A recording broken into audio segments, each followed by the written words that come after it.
رانی درگاوتی کے بچے پیدا ہوتے ہی مر جاتے تھے۔ وہ اس بات سے بہت پریشان رہتی تھیں۔ اس بار رانی درگاوتی پھر سے گربھوتی تھیں اور اس بار بھی انہیں خوف تھا کہ کہیں اس بار بھی وہ اس بار رانی درگاوتی ایک اپاہج بیٹی کو جنم دیتی ہیں۔ داسی جب جا کر راجا کو بتاتی ہے کہ رانی نے ایک اپاہج بیٹی کو جنم دیا ہے تو وہ داسی، یہ تم کیا کہہ رہی ہو؟ رانی درگاوتی ایک اپاہج بیٹی کو جنم کیسے دے سکتی ہیں؟ میں ایسی لڑکی کو اپنے راجے میں نہیں رکھ سکتا۔ تم جلدی سے ملازم کو آواز دو، اسے کہو کہ اسے لے جا کر کسی ندی میں بہا دے، لیکن رانی درگاوتی کے ہوش میں آنے سے پہلے، اس کے ہوش میں آنے کے بعد ہم سب اسے یہی بتائیں گے کہ اس دفعہ بھی اس کا بچہ اس دفعہ بھی مرا ہوا پیدا ہوا ہے۔ تو راج محل کا غلام رانی کو لے کر ایک ندی میں بہا دیتا ہے۔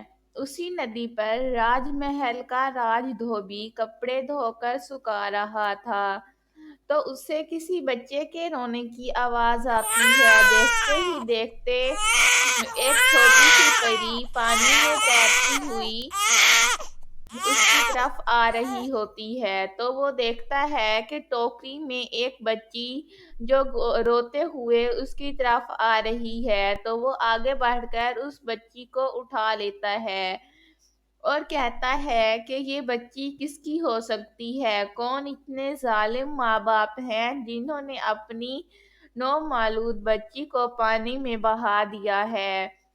خیر وہ یہ کہتے ہوئے اس لڑکی کو لے کر اپنی کھڑیا کی طرف چل دیتا ہے اور اپنے گھر میں داخل ہو کر اپنی بیوی کو کہتا ہے، یہ بچی مجھے پانی میں تیرتی ہوئی ملی ہے، پتہ نہیں کس کی بچی ہے، لیکن میں نے دیکھا کہ یہ بچی تیرتی ہوئی پانی میں آ رہی ہے تو میں پکڑ کر اسے لے آیا ہوں۔ اب تم اسے پالو پوسو، ہماری بھی اولاد نہیں ہے۔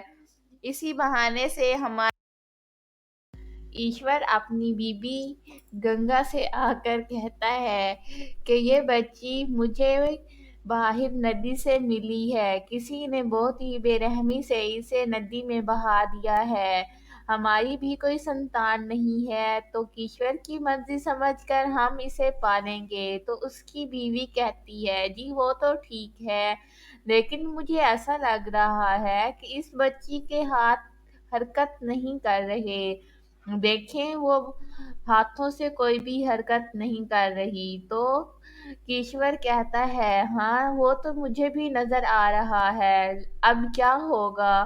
تو اس کی بیوی گنگا کہتی ہے کہ آپ پریشان نہ ہوں، میرے پاس جو جڑی بوٹیوں کا تیل رکھا ہے میں اس سے مالش کیا کروں گی اس کی، اور دیکھتے ہیں کہ یہ ٹھیک ہوتی ہے کہ نہیں۔ دیکھتے ہی دیکھتے ایشور کی بیوی اپنی بیٹی نیلم کی دن رات خدمت کرتی ہے اور اس کے ہاتھوں کی مالش کرتی ہے، جس کی وجہ سے وہ اب ہاتھ پاؤں ہلانے کے قابل ہو جاتی ہے اور وہ دونوں بہت خوش ہوتے ہیں۔ نیلم کے ان کی زندگی میں آ جانے کی وجہ سے ان کی زندگی بہت ہی خوشی خوشی بیتنے لگتی ہے۔ ایسے ہی وقت گزرتا ہے اور چند سال بعد نیلم کچھ بڑی ہو جاتی ہے۔ ایشور صبح صبح اپنی بیوی سے کہتا ہے، ارے آج ہماری نیلم بیٹیا نظر نہیں آ رہی، کہاں گئی ہے وہ؟ تو اس کی بیوی کہتی ہے، پتہ نہیں ہماری بیٹیوں میں یہ راجاؤں والے شوق کہاں سے پیدا ہو گئے ہیں، آج بھی وہ اپنے چاچا کے ساتھ گھڑ سواری کرنے اور تیر اندازی کرنے ہی گئی ہے، صبح صبح اس لڑکی کو چین ہی نہیں ہے، پتہ نہیں کہاں سے یہ شوق پال رکھے ہیں، یہ سب آپ کی ہی ڈھیل کا نتیجہ ہے، بڑی ہو کر ہم اسے کیا سکھائیں گے کہ وہ یہی گھڑ سواری کرے؟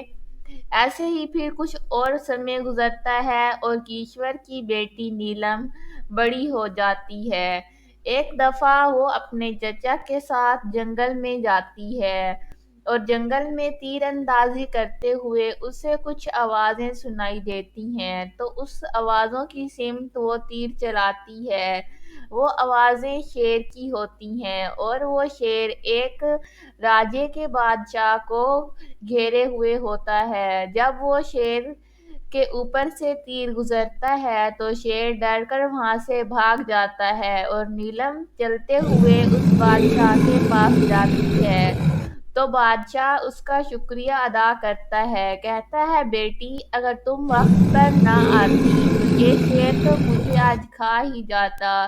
دراصل میں ایک راجے کا راجا ہوں اور وہاں سے میں یہاں اپنے ساتھیوں کے ساتھ شکار کرنے آیا تھا، لیکن وہ پیچھے رہ گئے ہیں اور میں ان سے آگے نکل آیا ہوں۔ تمہارا بہت بہت شکریہ۔